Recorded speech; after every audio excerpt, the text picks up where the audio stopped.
नमस्कार दोस्तों। आज हम लोग डिस्कस करेंगे ट्रीटी ऑफ वर्साई के बारे में, जिसको आप लोग वर्साई की संधि के नाम से भी जानते हो। इसको 1919 में साइन किया गया था, फर्स्ट वर्ल्ड वॉर होने के बाद। तो इसको किस लिए साइन किया गया ये भी डिस्कस करेंगे। इससे पहले हम लोग चलते हैं वर्ल्ड वॉर फर्स्ट के बारे में, कुछ चीजें जान लेते हैं कि वर्ल्ड वॉर फर्स्ट हुआ क्यों था। तो उसमें दोस्तों कई कारण बताए जाते हैं, जैसे एक एक्रोनिम निकल के आता था मेन में एम का मतलब था मिलिटरिज्म, जिसमें बहुत सारी कंट्रीज अपने अपने वेपन्स को मजबूत करने में फंसी हुई थी। जैसे रसिया हो गया, यूके हो गया, यूएसए हो गया। ये लोग आर्टिलरीज बनाने की कोशिश कर रहे थे, मशीन गन्स बनाने की कोशिश कर रहे थे, ये सारी चीजें डेवलप करने की कोशिश कर रहे थे, जिसके नाते ये लोग अपने आप को बहुत ही पावरफुल समझ रहे थे और किसी भी कंट्री को जीतने का दम रखते थे।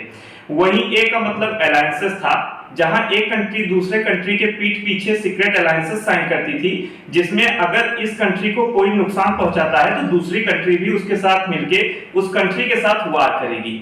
वहीं आई का मतलब इंपेरियलिज्म था, जहां पे अपने अपने रूल के क्षेत्र को बढ़ाना, लोग इसी में फंसे हुए थे कि अपने अपने एरिया को एक्सपेंड कर लें ताकि वो ये दिखा सके कि वो कितने मजबूत हैं। और एन का मतलब था नेशनलिज्म, जिसमें ये था कि लोगों में राष्ट्रवाद की भावना डेवलप हो रही थी। राष्ट्रवाद की भावना आजादी के लिए डेवलप नहीं हो रही थी, वो राष्ट्रवाद की भावना ऐसी थी कि हमारी कंट्री सबसे बेस्ट है, इसीलिए लोग वार में शामिल हो रहे थे, लोग फोर्सेस को ज्वाइन कर रहे थे। इन्हीं के कारण वर्ल्ड वॉर फर्स्ट हुआ। लेकिन ये तो कुछ छोटे कारण थे। जो इंस्टेंट कारण था जिसकी वजह से वर्ल्ड वॉर फर्स्ट हो गया, वो था ऑस्ट्रिया हंगेरियन एम्पायर के प्रिंस आर्किड्यूक फ्रेंच फर्डिनांड की हत्या। आर्किड्यूक फ्रेंच फर्डिनांड की हत्या एक गोबरिलो प्रिंसेप नामक का आदमी कर देता है। आदमी नहीं दोस्तों, वो लड़का था 18 साल का। वो दरअसल स्लेविक इथनिसिटी को मानने वाला लड़का था और एक रेवोल्यूशनरी ग्रुप से बिलोंग करता था जिसका नाम था ब्लैक हैंड। ये ग्रुप कहीं ना कहीं सर्बिया से भी कनेक्ट था। तो जब फ्रेंच फर्डिनांड की हत्या कर दी जाती है, उसके बाद जब ये बात ऑस्ट्रिया हंगेरियन एम्पायर को पता चलता है, तो वहां का मिलिट्री लीडर सोचता है कि यही सही समय है सर्बिया पे अटैक करने का, और वो कुछ टर्म्स एंड कंडीशन भेजता है सर्बिया को। उसमें एक कंडीशन ये भी लिखा हुआ होता है कि सर्बिया अपने हथियार त्याग दे और सरेंडर कर दे और अपने आप को ऑस्ट्रिया हंगेरियन एम्पायर में मिला ले। लेकिन सर्बिया को ये बात बहुत ही ह्यूमिलिएटिंग लगती है और वो मना कर देता है, जिसके बाद ऑस्ट्रिया हंगेरियन एम्पायर वार डिक्लेयर कर देता है सर्बिया के साथ। और वार डिक्लेयर होने के बाद सर्बिया रसिया से मदद मांगता है और रसिया भी इस वार में आ जाता है, क्योंकि ओटोमन एम्पायर इस वार में आ चुका था। और ओटोमन एम्पायर और रसिया के बीच में डार्डेनल्स और स्ट्रेट ऑफ बॉस्फोरस का इशू ऑलरेडी चल रहा था। रसिया के आने के बाद, क्योंकि ऑस्ट्रिया हंगेरियन एम्पायर और जर्मनी ऑलरेडी एक अलायंस में थे, तो जर्मनी भी इस वार में आ जाता है। और जर्मनी के इस वार में आने के बाद वार चालू होता है और जर्मनी रसिया से लड़ने लगता है। तो जहां पे रसिया फ्रांस एक अलायंस में थे, लेकिन फ्रांस और इटली इस वार में न्यूट्रल रहना चाहते हैं, क्योंकि वो सोच रहे थे कि वो इस वार में इन्वॉल्व नहीं होंगे।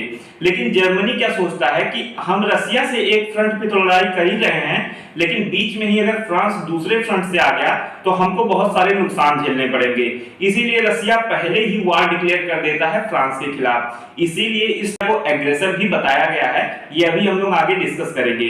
तो वो फ्रांस पे डायरेक्ट अटैक ना करके बेल्जियम के थ्रू अटैक करना चाहता है, और वो बेल्जियम से पूछता है कि क्या हम आपका कंट्री यूज कर सकते हैं फ्रांस पे अटैक करने के लिए, क्योंकि हम आपके कंट्री में आएंगे, फ्रांस पे अटैक करेंगे, फ्रांस पर कब्जा होने के बाद हम लोग आपकी कंट्री को छोड़ के चले जाएंगे। लेकिन बेल्जियम क्या सोचता है कि इतनी बड़ी मिलिट्री के साथ अगर जर्मनी हमारे कंट्री में आता है, कल को वो फ्रांस को जीत लेता है और फिर वो हमारे ऊपर भी कब्जा कर लेगा। तो इसीलिए बेल्जियम मना कर देता है और अपने बॉर्डर्स पर अपनी फोर्सेस लगा देता है, जिसके बाद जर्मनी जबरदस्ती करने की कोशिश करता है। और उसको ये नहीं पता होता है कि बेल्जियम और यूके एक सीक्रेट अलायंस में थे। बेल्जियम पे अटैक करने के बाद यूके भी इस वार में आ जाता है, और इस तरीके से जर्मनी की लड़ाई पूरे कई सारी कंट्रीज के साथ हो जाती है। फिर जर्मनी एक और गलती करता है, वो बोट्स पे जब अटैक कर रहा होता है कंट्री के, तो उसमें एक बोट्स में 1500 सिविलियंस की जान चली जाती है, जो कि अमेरिका से बिलोंग करते थे। तो अमेरिका इस बात पे नाराज हो जाता है और जर्मनी के माफी मांगने के बाद हालांकि जो सिचुएशन होती है वो नॉर्मल हो जाती है, लेकिन जर्मनी को इससे बहुत सारी दिक्कतें झेलनी पड़ रही थी।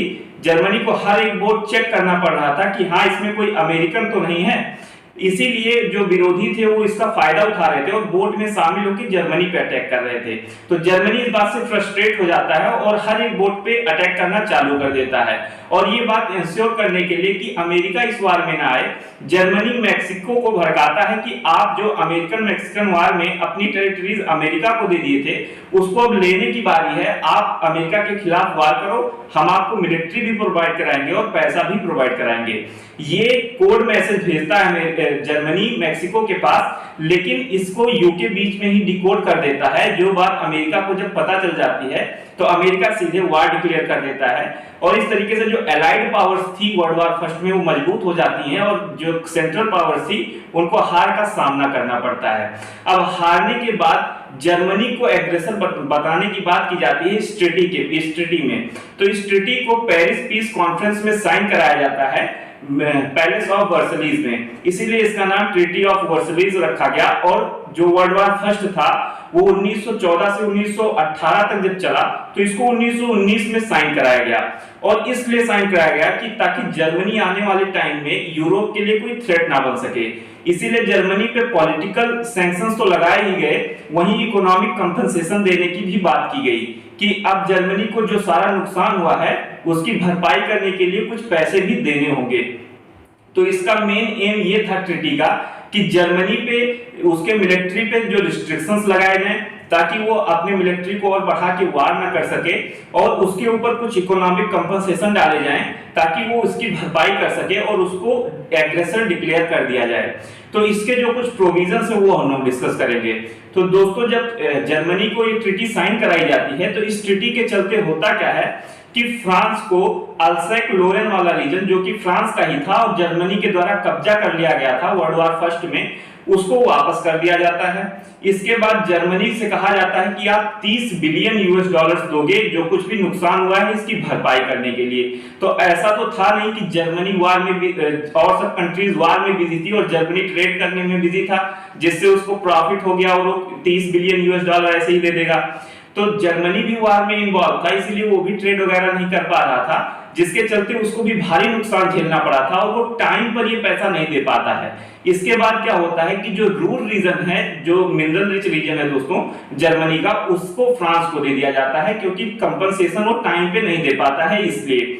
अब बाद में इटली भी यहाँ पे शामिल हो गया था वर्ल्ड वार फर्स्ट में इन लोगों की तरफ से, एलाइड पावर्स की तरफ से, और इटली को यहाँ पे कुछ नहीं दिया गया। हालांकि ये भी एक रीजन बन जाता है वर्ल्ड वार सेकंड का, क्योंकि इटली सोचता है हमने भी लड़ाई किया और हमको यहाँ पे कुछ नहीं दिया गया। तो ये भी एक रीजन था। यहाँ पे और भी कुछ प्रोविजंस थे इस ट्रीटी के, जैसे दोस्तों क्या होता है जो राइन लैंड वाला रीजन था जो कि जर्मनी, फ्रांस और बेल्जियम को राइन रिवर जहां से अलग करती है उसी को राइन लैंड बोलते हैं, इसको डीमिलिटराइज किया गया ताकि आने वाले टाइम में जर्मनी की फोर्सेस फिर से फ्रांस और बेल्जियम पे अटैक न करें। और ये सारे सैंक्शंस इसलिए लगाए जा रहे थे ताकि जर्मनी एक थ्रेट ना बन पाए आने वाले टाइम में यूरोप के लिए और वर्ल्ड वार सेकंड जैसी सिचुएशन ना बने। इसके बाद क्या किया गया दोस्तों कि पोलैंड को एक सेपरेट इंडिपेंडेंट स्टेट बना दिया गया इस ट्रीटी में और उसको सी एक्सेस दे दिया गया। अब पोलैंड को सी एक्सेस देने के लिए बीच में जर्मनी आ रहा था ऊपर, तो जर्मनी को सेपरेट कर दिया गया, जो ईस्ट पर्सिया वाला रीजन था उसको अलग कर दिया गया और जर्मनी को अलग कर दिया गया और पोलैंड को एक कॉरिडोर दिया गया कि वो बाल्टिक सी में आ जा सके। तो इस तरीके से ये सारी बातें जर्मनी के लिए बहुत ही ह्यूमिलिएटिंग थी और बहुत ही ह्यूमिलिएटिंग फील कर रहा था। जहां इस ट्रीटी को साइन किया जा रहा था वर्ल्ड वार सेकंड को रोकने के लिए, वहीं जर्मनी के लोगों में ये भावना आ रही थी कि उनके अंदर नेशनलिज्म की भावना आ रही थी, खासकर नाजीज। इसीलिए जब हिटलर आगे निकल कर आता है तो और बाकी उसको सपोर्ट मिलता है और वर्ल्ड वार सेकंड होता है। उसके मिलिट्री पे भी जो कुछ रिस्ट्रिक्शंस लगाए जाते हैं वो ये थे दोस्तों कि उसकी मिलिट्री 1 लाख से ज्यादा नहीं हो सकती और वो अपने नेवल और जो एयरफोर्स थी उसको मेंटेन नहीं कर सकता। तो इस तरीके से जर्मनी जहां वर्ल्ड वार फर्स्ट में बहुत ही स्ट्रांग कंट्री साबित हुई थी, वहीं अब जहां और कंट्रीज आगे जा रही थी जर्मनी को बहुत पीछे छोड़ा जा रहा था। इसलिए लोगों में नेशनलिज्म की भावना आती है और जहां लोग सोच रहे थे कि ये वर्ल्ड वार सेकंड को रोकेगा ये ट्रीटी, ये एक कारण बन जाता है वर्ल्ड वार सेकंड का। तो इस तरीके से इस ट्रीटी में ये सारे प्रोविजंस थे। आई होप आपको समझ में आया होगा और इस तरीके से आपका वर्ल्ड वार फर्स्ट पूरा कंप्लीट होता है। अब आप लोग कमेंट सेक्शन में बताइए कि वर्ल्ड वार सेकंड पर वीडियो चाहिए या नहीं। तब तक के लिए जय हिंद, जय भारत।